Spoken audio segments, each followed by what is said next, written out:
Boa noite, pessoal. Sejam todos bem-vindos mais uma vez aí. Saudações. Deixa eu ver quem eu já vejo por aí. Doutor Mário Marcelo Lemes Duarte. Seja bem-vindo. Amando. Adriano, Thales, Gustavo Azocar, Márcio Conte. Quanto tempo, doutor Márcio? Wilsonato, Sander, Valmir. E aí, pessoal, sejam todos muito bem-vindos mais uma vez aí. Vamos já começar com a mão na massa aqui. E a ideia hoje é a gente ficar dentro dos 40 minutos previstos. E, a ideia, mais uma vez, aí, é compartilhar com vocês algo que, na minha experiência, pode gerar aí uma diferente percepção estrutural, vamos dizer assim. Isso que eu costumo chamar de capacidade de análise crítica, né? Então, antes de mais nada, eu gostaria de agradecer aí o retorno da primeira live, foi assim, bem, tipo, recebi muitos retornos aí, o pessoal gostou bastante. Foi uma live que impactou muita gente, pelo visto. Hoje a gente vai, quer dizer, hoje, nas próximas, esse assunto, análise, essa questão do efeito incremental, ela vai andar aí pelas nossas lives com alguma frequência, que é algo que, tipo, que eu costumo dizer assim, que depois que a gente vê, não tem mais como desver. Enfim, vou compartilhar minha tela com vocês hoje, começar os estudos de caso. Vamos de novo. Então, pessoal,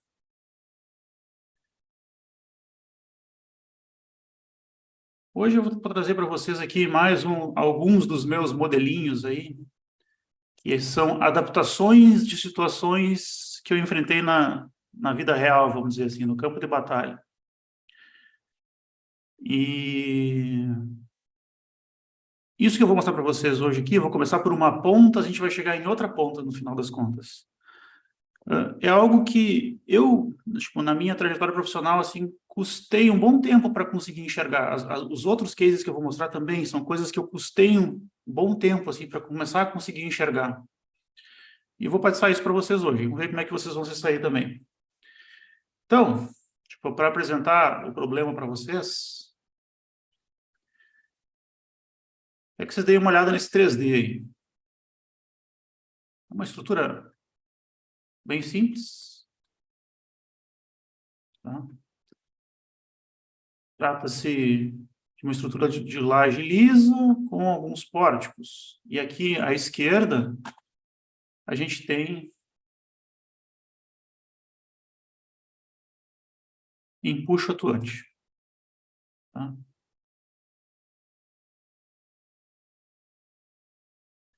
Então, eu queria convidar vocês para a gente olhar, por exemplo, essa viga aqui.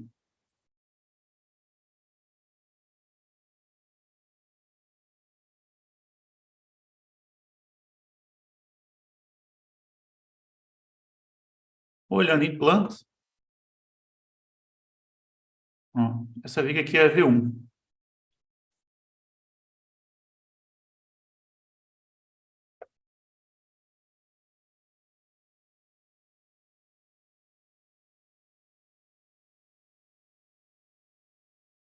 Vou ligar os diagramas aqui.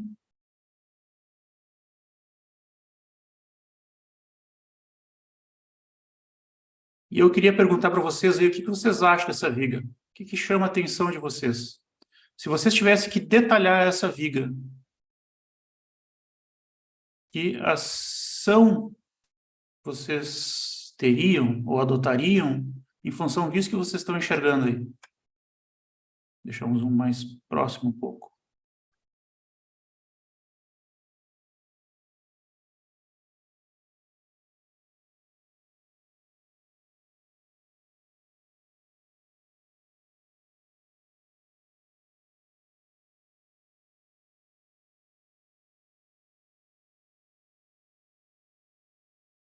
O que vocês acham?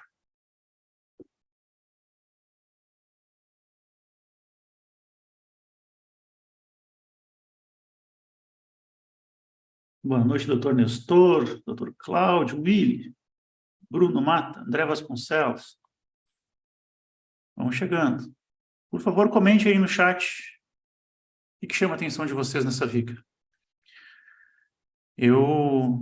Mas, tipo, como eu tive, vamos dizer assim, a sorte de ter convivido com muitos profissionais, muitos olhariam para essa viga, se tivesse que detalhar, e detalhariam com base nisso que vocês estão vendo aí.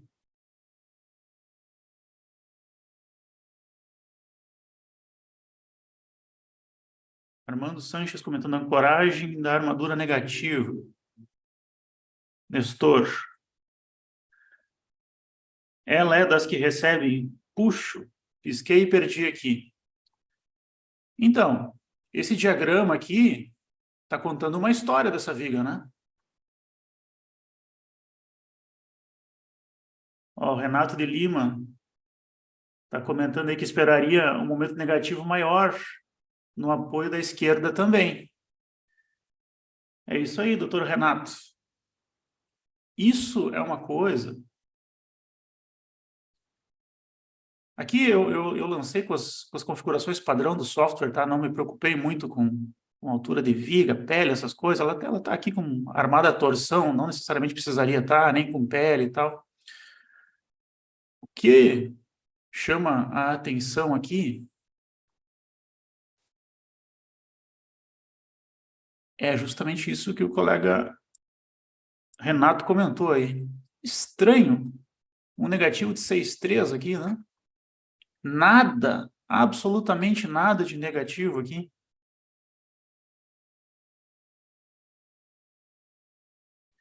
Vamos ver qual é a origem disso. Vou olhar, vou abrir o pórtico espacial aqui.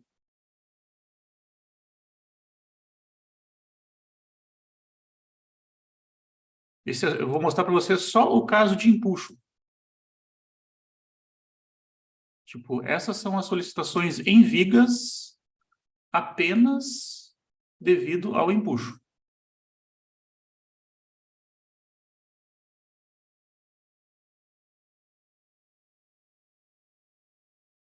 Olha aí, antes de olhar mais detidamente nisso, vamos dar uma passada aqui nos pavimentos. Ó. A gente tem um subsolo em laje lisa de 20, um pavimento térreo também em laje lisa de 20, o único detalhe é que tem vigas de 20 por 50 aqui. Aqui uma estrutura convencional no primeiro, e no último piso aqui na cobertura uma estrutura convencional também. Então a gente tem esse pórtico, ou esses pórticos, e eles geram momentos, o empuxo gera momentos em todo o pórtico.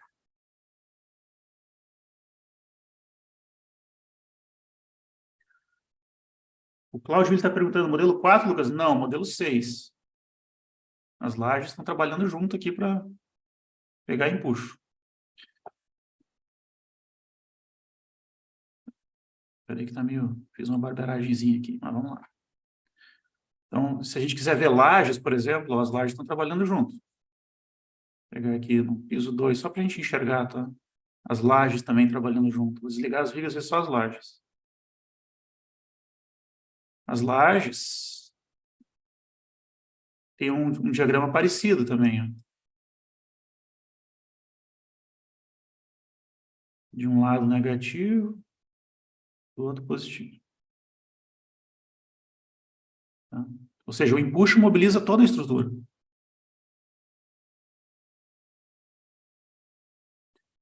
Mas aí eu pergunto para vocês, tem um erro nesse modelo aqui, um erro conceitual.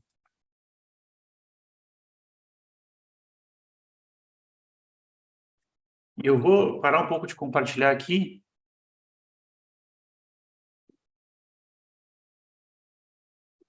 Eu criei esse exemplo aqui, principalmente porque um dia um aluno me perguntou sobre isso, de um jeito que me inspirou a fazer esse exemplo. Tá? Vamos esquematizar nossa estrutura mais ou menos assim. Aqui, tá? A gente tem um empuxo.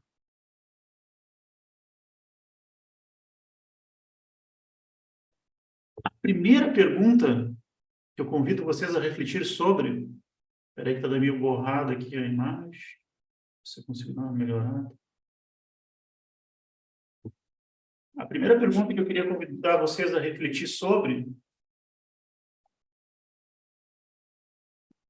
é: quando o empuxo vai atuar? Quando o empuxo atuar, vai existir essa parte aqui?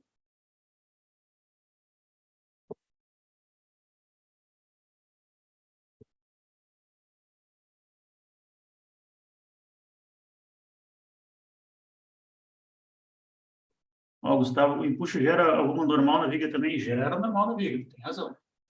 Mas, pensando aqui no empuxo, quando esse empuxo atuar, essa parte aqui vai estar construída ou não? Muitas vezes, o solo é aterrado aqui na contenção, sem toda a estrutura estar construída, né? Ou seja, o empuxo vai atuar só sobre essa parte aqui. Ou então, vamos dizer que o empuxo atuou só sobre essa parte. Será que atuou 100% do empuxo? Será que atuou, vou inventar o número aqui, 87% do empuxo? E quando for executar essa parte, vai talvez chegar aos 100% aqui, daí alguma coisa vai vir aqui para cima.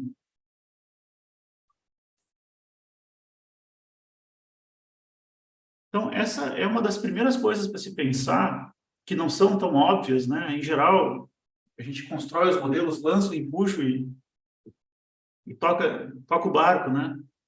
Mas isso aqui pode dar uma boa diferença nas solicitações da nossa estrutura. Se não existir, eu vou voltar aqui para o nosso código daqui a pouquinho, se não existir esse trecho, só esse trecho aqui vai estar resistindo ao empuxo. Quando o solo for aterrado. Então, vamos voltar aqui.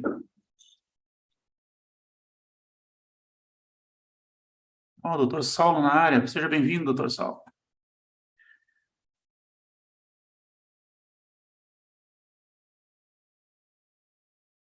Então, vamos de novo. Da maneira como eu lancei aqui,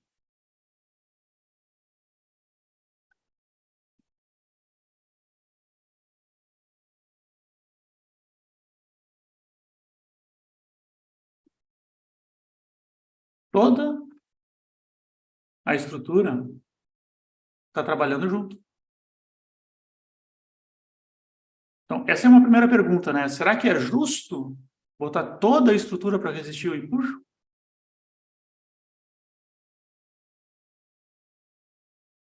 A segunda pergunta, até deixa eu apagar o quadro aqui para entrar nesse mérito.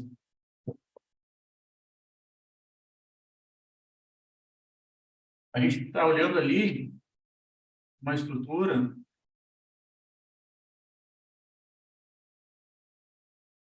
que tem, vamos imaginar aqui, para cargas gravitacionais, essa carinha. O empuxo gera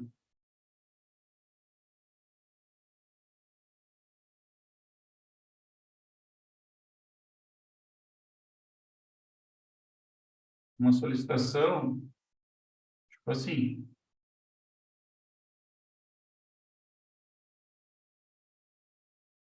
Por isso que quando a gente olha o diagrama da viga lá, tá alguma coisa assim, ó.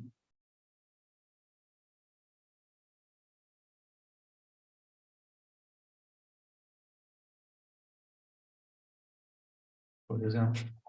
Lá tem só com dois, vamos só com esse trecho aqui. Mas o ponto é, e quando não tiver empuxo atuando, ou se não tiver empuxo atuando,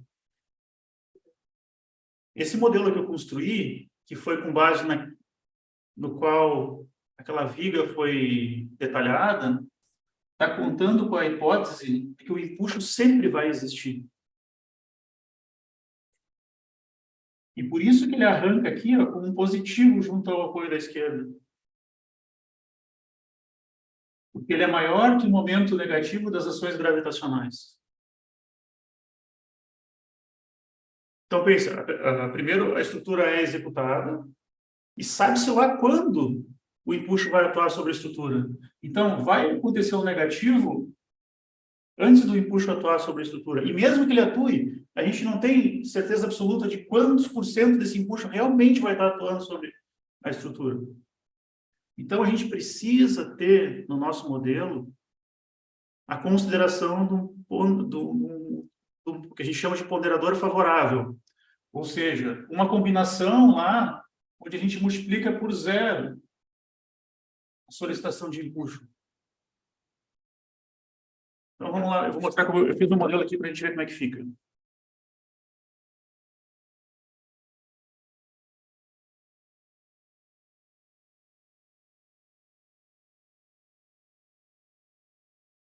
Então, nesse caso aqui, vou pegar a mesma viga, vamos ver como é que ela foi detalhada. Opa!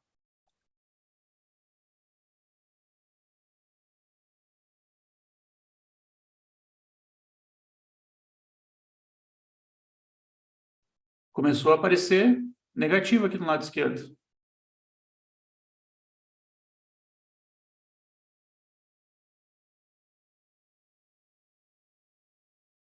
Agora, o meu modelo está levando em conta a possibilidade de o empuxo não estar atuando sobre a estrutura.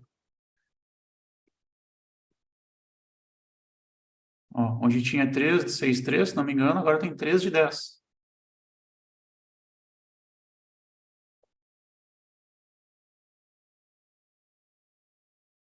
Vamos dar um passo além.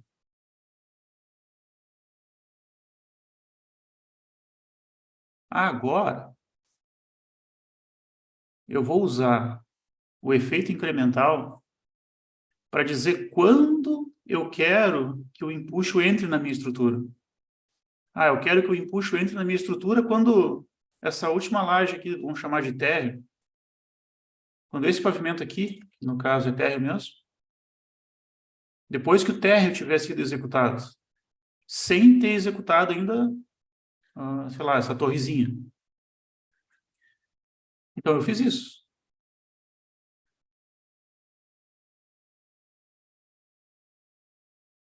Vou ligar aqui só momentos em vigas devido ao empuxo.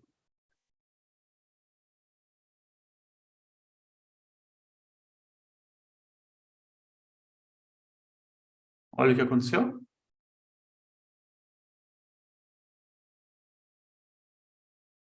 Apenas a viga do térreo pegou momento devido ao empuxo. As vigas superiores não pegaram nada de empuxo. Tá claro isso aí, pessoal? Ou seja, eu usei o efeito incremental para dizer quando eu quero que a carga de empuxo entre na minha estrutura. Mas daí vocês poderiam me dizer também, tá, Lucas, mas mesmo que tu tenha considerado que 100% do empuxo vai atuar, talvez 100% não entre na estrutura, e talvez as vigas de cima ainda peguem alguma coisa. Aí eu construí um terceiro modelo. Ah, só para ilustrar, ó, agora aqui ó, tem 5,83. Antes, sem levar em conta isso, estava dando 4,54, assim.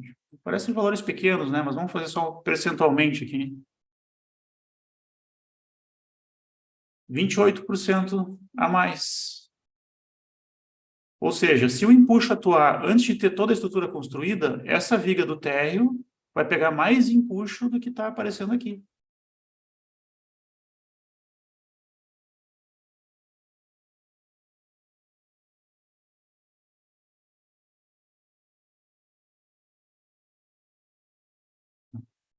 E aí eu construí um quarto modelo aqui. Daí eu dei uma viajada, tá? Só para mostrar para vocês o que é possível fazer, tá?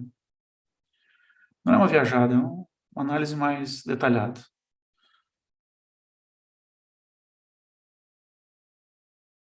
Eu lancei 2 casos de empuxo.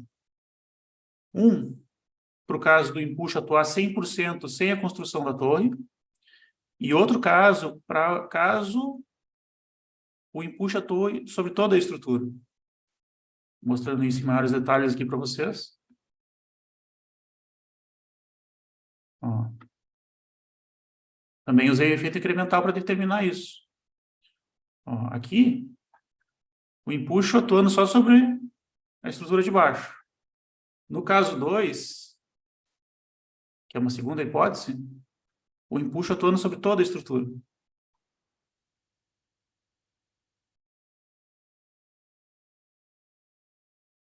E agora, o programa considera toda essa possibilidade de envoltória num único modelo.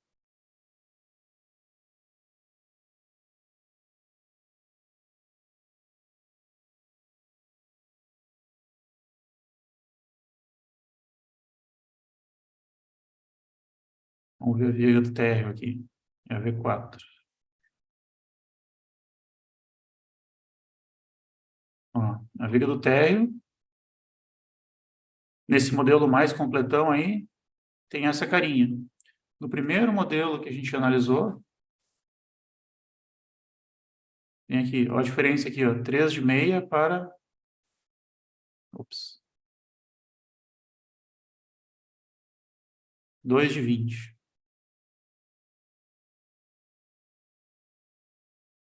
No lado direito ficou praticamente igual, 5 de 20 para 3 de 25.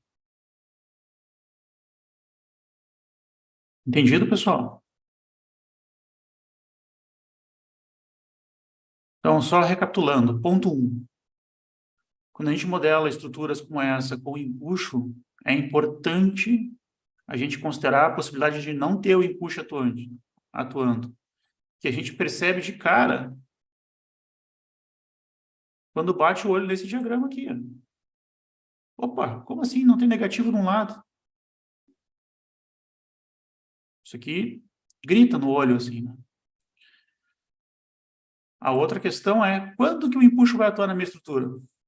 Então, o meu modelo tem que representar adequadamente isso. Ah, é quando o embasamento estiver executado, vai atuar o empuxo. Ou não, o empuxo só vai atuar quando toda a minha estrutura estiver executada. Muda bastante os resultados. Alguma pergunta aí, pessoal? Se vocês não tiverem, eu vou para o próximo assunto aqui. Essa é uma outra perspectiva, né, da aplicação incremental de cargas, né, no momento de certa fase de execução da estrutura com a aplicação da carga naquele momento, né. Sem dúvidas, vamos para o próximo.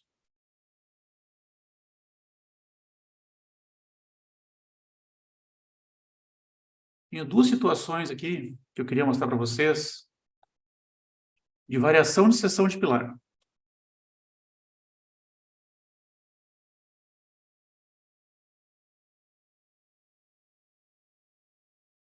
O Gustavo está questionando aqui, em relação ao vento, não poderia ter uma mesma visão?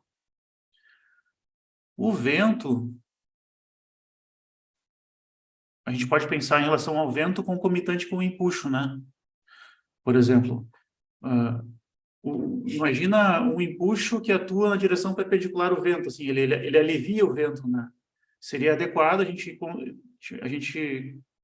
ter uma certa combinação onde não existe o empuxo e o vento está atuando 100%. Daí, mais uma vez, a importância de colocar o ponderador favorável, a consideração do ponderador favorável no carregamento de empuxo, né?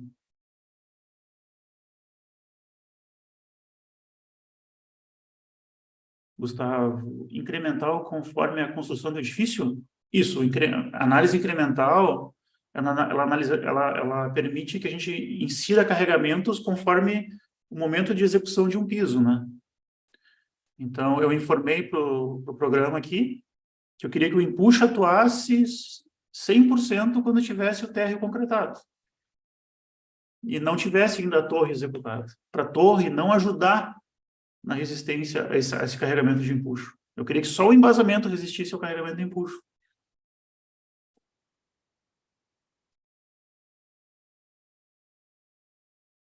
Dando sequência aqui, então, vamos olhar o 3D que fica mais fácil.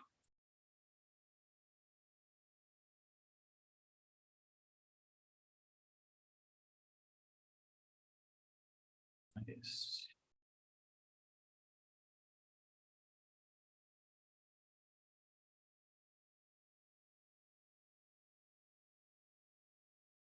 Ó. Isso aqui é uma situação bastante típica. É uma situação bastante típica em prédios, tá? Em edifícios altos. A gente tem uma variação de pilar ao longo da altura do edifício. Então, aqui, ó, acho que vocês conseguem enxergar bem aí, ó. Nesse pavimento aqui, eu criei uma variação de seção. Aqui e aqui. Na verdade, em todos esses pilares, é uma estrutura simétrica, só para ficar mais fácil da gente analisar. Tá? E aí, agora eu vou mostrar o pórtico disso para vocês.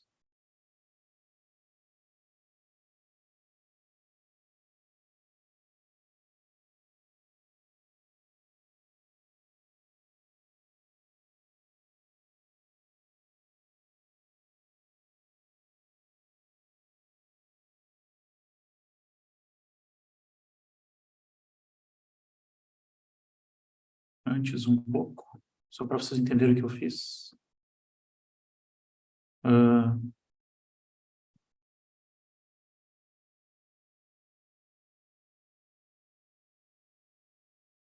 Esse pilar aqui, ó, P8, ele está discretizado em malha. Todos os outros que são parecidos com ele, ó, eu não discretizei em malha. O P8 e o P10, eu discretizei em malha só para ficar melhor da gente visualizar lá no pórtico o que acontece, tá? Mas é essencialmente a mesma seção, variando em todos os pilares.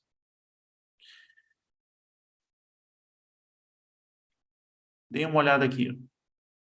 Isso aqui que eu vou mostrar para vocês é carga axial só devido a ações gravitacionais.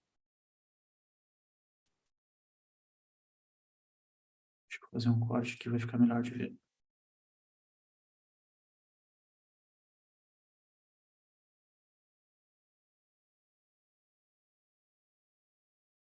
Ó. Aqui já dá para ter uma ideia do que acontece. Deixa eu mostrar mais algumas coisas.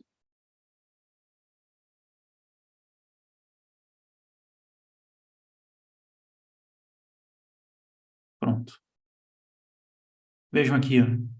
Eu vou aumentar gradualmente aqui a escala das coisas, mas só para vocês enxergarem.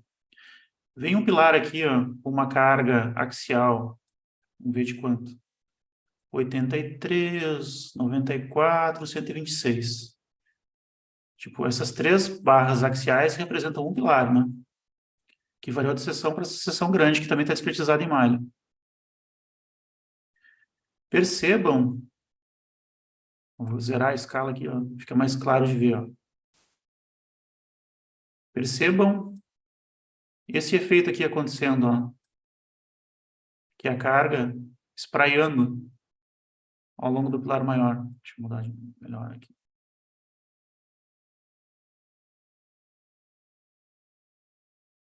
Ó, acontece uma tendência da carga querer espraiar aqui.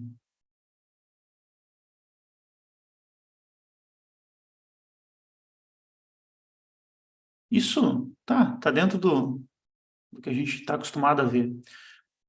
O que a gente não está acostumado a ver? Antes de mostrar, deixa eu parar um pouquinho e compartilhar aqui para mostrar uma coisa. Vou desenhar aqui o que está acontecendo ali. O pilar vem, segue. Aqui embaixo ele é grande.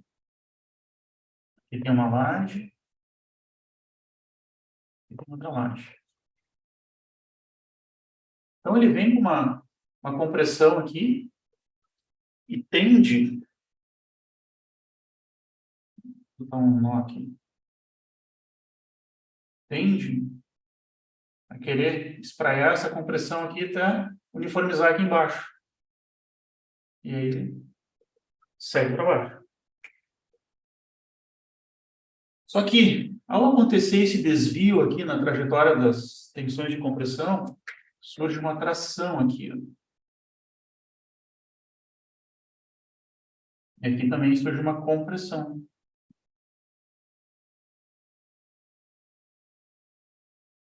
Então, eu quero convidar vocês para olhar a força axial de tração nessas lajes.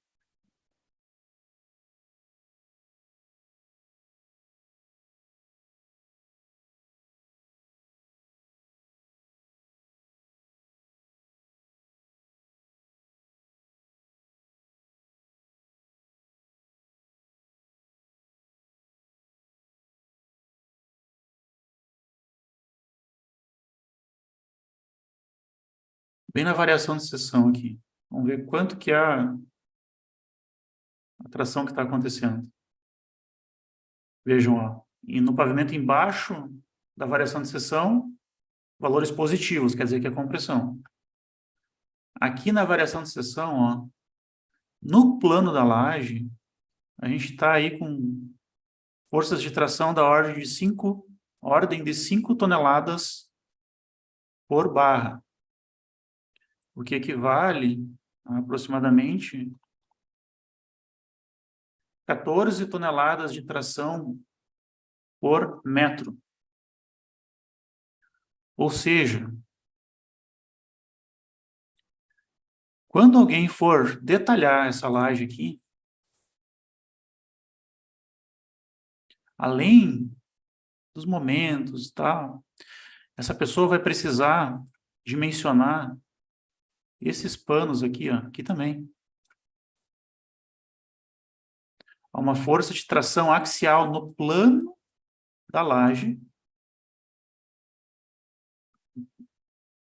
de 14 toneladas por metro.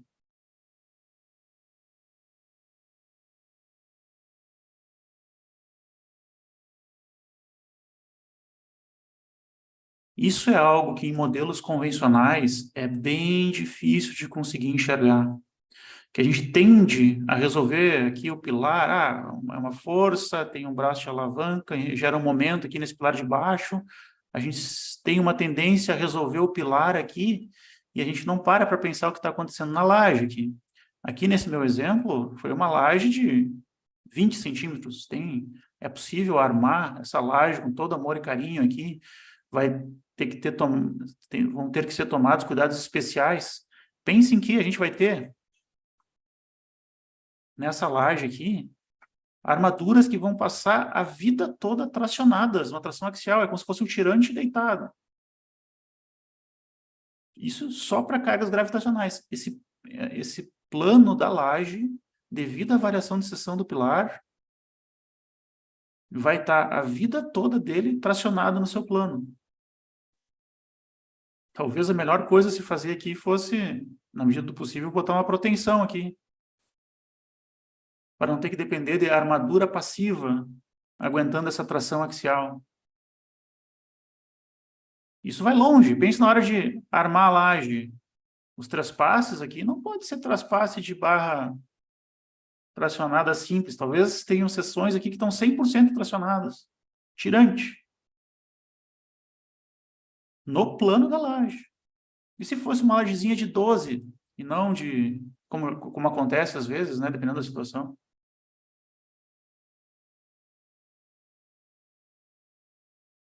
O Thales está perguntando aí, fiquei curioso quanto ao... não entendi o que é isso. CLM, como essa força de tração vai afetar os momentos desses planos. Fiquei te devendo essa resposta aí, Thales. Não entendi exatamente o que tu perguntou.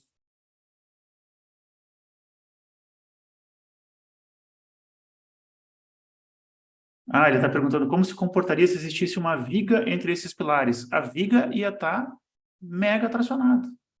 Esse efeito que acontece aqui, que a gente enxerga no pórtico, ele vai acontecer se tiver uma viga, se tiver uma laje, vai estar a viga e as redondezas da viga totalmente tracionadas. Eu vou aqui deixar só o piso em questão para a gente olhar juntos, ó.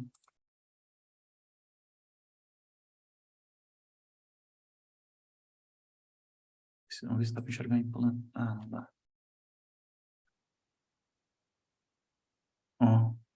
Vejam, como a variação de seção acontece em todos os pilares, tudo aqui, ó, está com atração. Todo esse plano está tracionado. Axialmente. Se a gente for um piso acima, é capaz de ainda ter um pouco de tração. Olha aí. Um piso acima da variação de tração, ainda tem tração no plano da laje.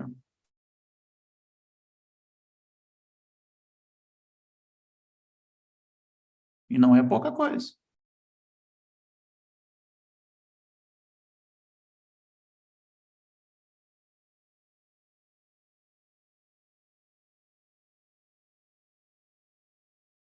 Eu vou mostrar, Adriano, eu vou mostrar um outro exemplo agora, também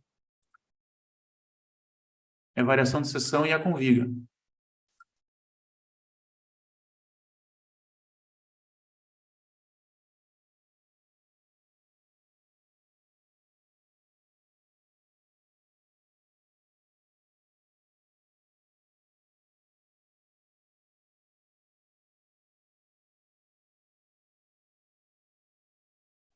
O tempo passa muito rápido, galera. Então, aqui eu fiz uma situação diferente, ó. Não saiu o desenho da laje, mas tem uma laje aqui unindo tudo. É uma variação de seção para maior.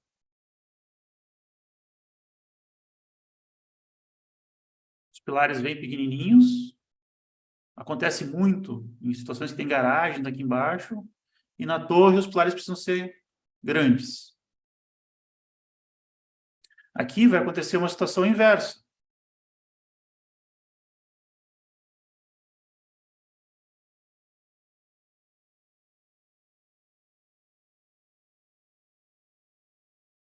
E tende a acontecer aqui.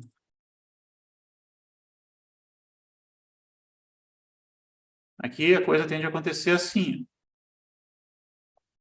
Ficou muito bom isso aqui. Ficou.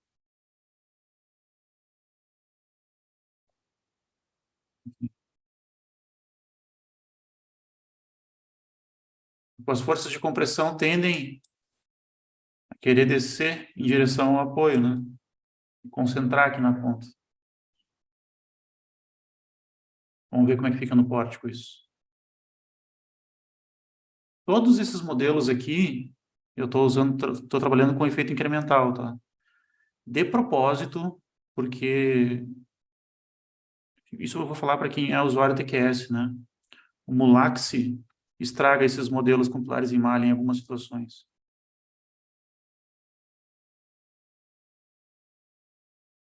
Saulo perguntando, o modelo consegue enxergar isso independente de os pilares estarem modelados como malha ou não? Então, Saulo, se os pilares estiverem marcados como nascendo em viga, como nesse caso aqui, vai dar bem certinho. Ó, deixa eu fazer um recorte aqui. Tá pesado para enxergar aqui. Só um pouquinho.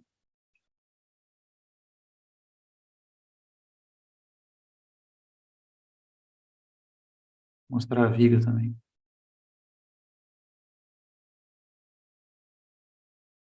Vamos ver, ó. Aqui dá para ver, ó, que a viga enxergou. Pilar nascendo como seria esperado. Isso aqui só funciona de fato com o modelo 6. E a gente pode olhar a força axial aqui, vamos ver como é que se comportou.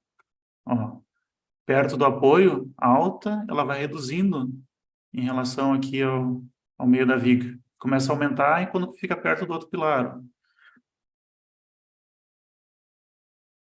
Talvez possa ser um pouco difícil de enxergar isso para quem está começando a olhar isso assim, mas vejam, ó, que a força de compressão está mais uniforme aqui em cima que aqui embaixo.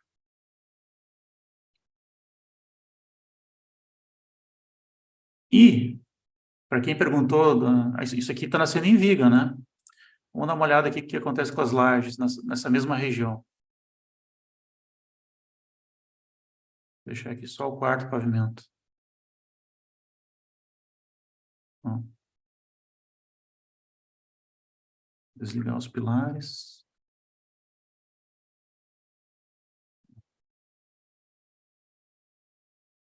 A viga está com uma tração aí de 40, da ordem de 40, 70 toneladas axial. E as lajes, com a ordem de 4, 5 por barra, que dá aquelas 14 toneladas por metro. Isso acontece, ó, em todo o pavimento. Vou desligar as vigas aqui para ver só as lajes.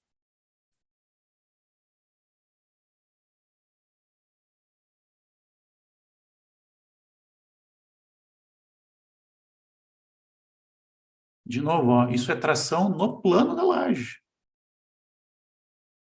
Por conta da variação de seção dos pilares.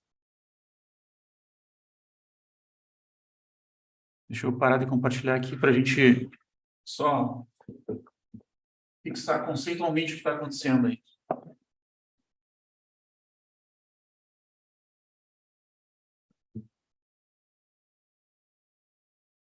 O que está acontecendo ali? A gente tem um pilar.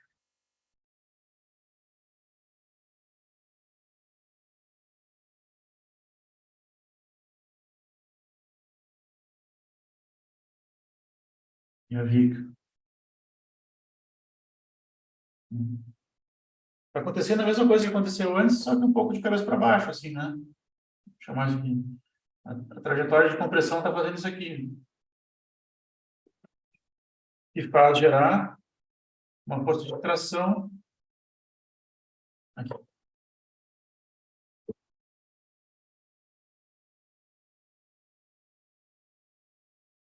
No pavimento de cima,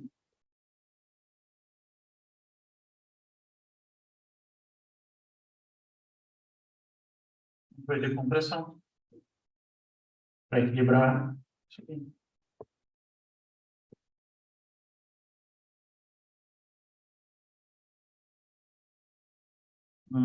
Thales, minha dúvida é quanto aos momentos nesses planos, com essa força de tração atuando em comparação a quando essa força não existe. Me embananei na hora de alterar o último comentário. Tudo bem. O modelo consegue enxergar isso independentemente de os pilares estarem modelados em malhas ou não, certo? O modelo consegue enxergar isso mesmo quando os pilares não estão modelados em malha. Fica bem certinho. Até... Ops, espera aí. Deixa eu ver uma coisa aqui. Na hora de armar a laje, por exemplo, no TQS, acho que a gente consegue enxergar aqui. Vamos ver. Saindo do script.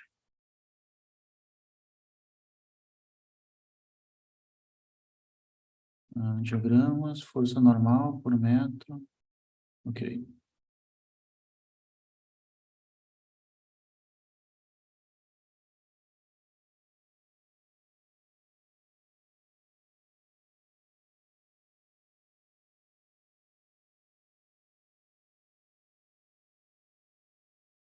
Ó, no TQS aparece aí, ó.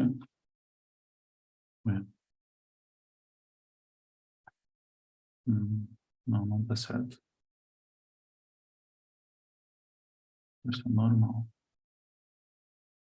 Ó, no TQS mostra bem certinho aqui, ó, os valores onde a tensão de tração na laje supera, se não me engano, 10% da resistência à tração do concreto.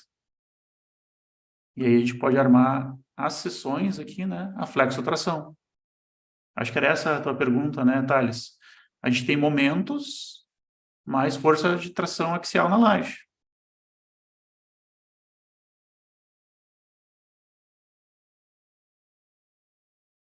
Armando Sanches, se for laje unidirecional perpendicular à viga, essa tração na laje teria que ser resistida pela armadura da capa? Correto. E olha, teria que ser uma baita de uma armadura na capa para aguentar essa força de tração. Hein? Ou então, ficar 100% numa viga que une essas linhas de pilares, né? Teria que resolver. Mas o que eu queria chamar a atenção de vocês aqui hoje é para enxergar isso acontecendo. Na minha experiência, é muito normal a gente não conseguir sequer enxergar isso acontecendo. A gente olha para os pilares quando detalha os pilares, olha para as lajes quando detalha as lajes, e coisas assim podem acabar passando muito fácil. Uma última observação aqui, ó, uma situação parecida também, para vocês verem como a coisa pode ser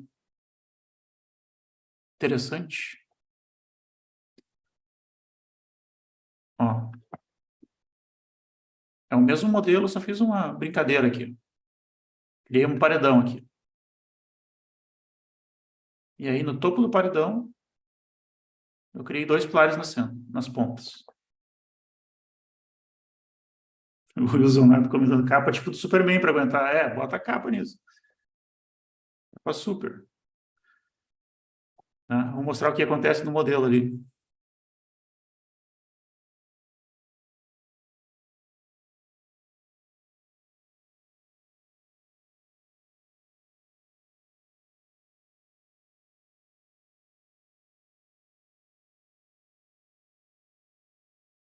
Vou cortar um trecho.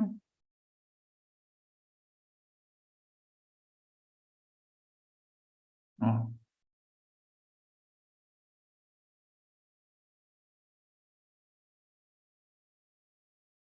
Só cargas axiais, gravitacionais.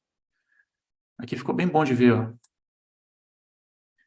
Percebam a carga espraiando aqui, tendendo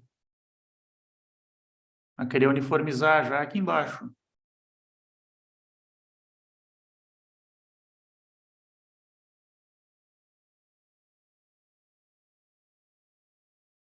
E, quer ver uma coisa legal? Não sei se todo mundo está acostumado a olhar para isso, né? Imaginem uma viga-parede, com 2 apoios, uma carga uniformemente distribuídas, uma carga uniformemente distribuída. A gente pode transformar isso no modelo de biela tirante, e aqui está o tirante tracionado da viga-parede, né? Bem conhecido. Agora, imagina que a gente vira de cabeça para baixo essa viga-parede, ó.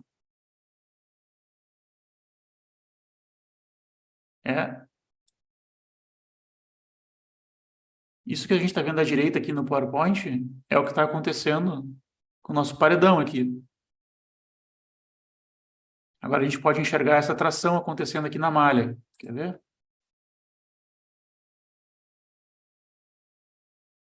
Deixa eu desligar as barras em Z.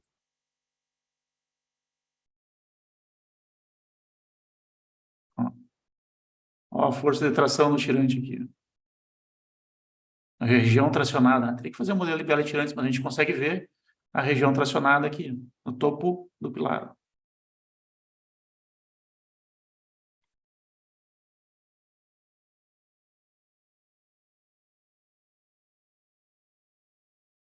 E vejam como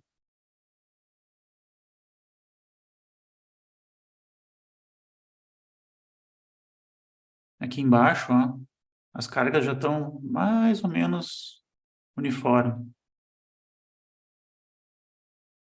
nas barras verticais.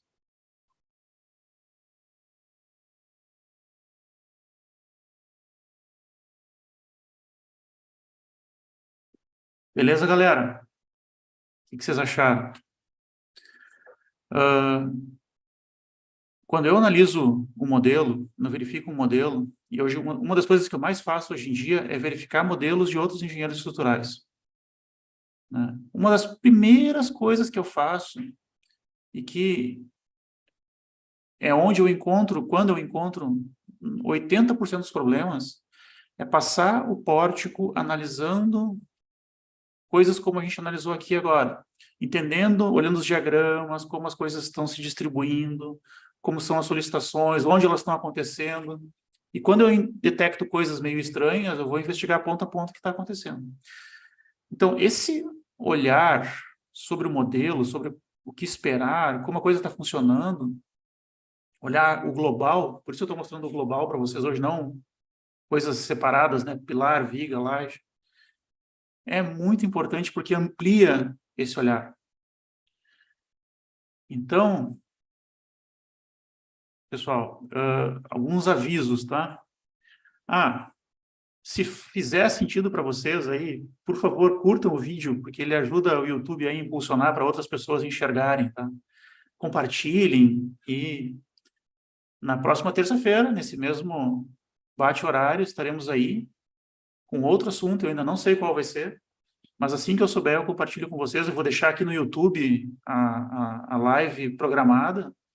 Já deixem reservado na agenda aí toda terça-feira, às 20 horas e 10 minutos, a gente vai ter aqui um momento para bater papo e trocar ideias, tá? Ficou alguma dúvida aí que vocês queiram tirar ainda sobre esse assunto que a gente conversou hoje? Se não, depois vocês podem deixar nos comentários aqui da live, quem for assistir depois, deixem sugestões de conteúdos, dúvidas, que eu possa explorar isso nas próximas lives das próximas semanas, tá? Agradeço muito a presença de vocês, espero de coração que tenha sido útil para vocês. Vamos que vamos. Até a próxima.